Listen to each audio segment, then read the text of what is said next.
יקרה מכל. זה התחיל ב-1976 כשקבוצת צעירים פיזזה במחולות ריקודי עם לצלילי שירים ישראליים בניצוחו של מנחם. בין הצעירות שרקדו צדו עיניי צעירה מקסימה שצעדיה היו כלילים ומלאי חן. לא יכולתי להסיר את עיניי ממנה, והיה ברור לי שהיא תצטרך לחלק את זמנה איתי. בתחילה זה לא היה פשוט. האהבה במבט ראשון לא נתגלתה לנגד עינינו. אבל עם הזמן השמיים התבהרו, ועימם החלה לוחשת בינינו אהבה לוהטת לקשר נצחי.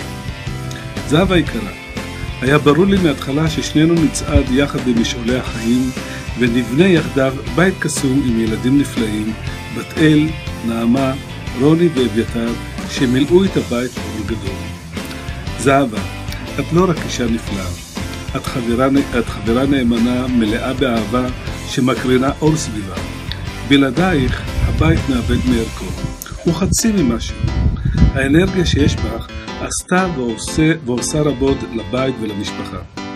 אני כחברך שלפעמים לא מעט מעלה ביקורת, מבין ויודע שאת בעצם עמוד התווך של המשפחה. הילדים שלנו זכו ממך למה שהרבה ילדים בעולם היו חולמים. הדאגה לכל פרט, חלילה שלא יחסר. המושג לתת קיים אצלך באופן טבעי. את אינך צריכה סיבה לתת מעצמה למשפחה.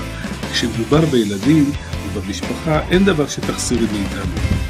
זהבה, נכון שלפעמים אני כמו קורס, אבל דעי זאת.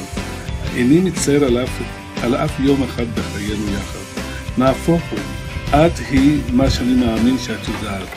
אני אוהב אותך, ויותר מכך, אני לא מסוגל לחשוב על אהבה אחרת, וכדברי השיר, בלעדייך אני חצי בן אדם. בלעדייך אני בעצם כלום. זהב, אני מאחל לך שיהיו לך שנים של שמחה, של אושר ושל הנאה, מכל מה שאת עושה. בכל מה שקשור אליי, יהיה לך לעזר בהמשך.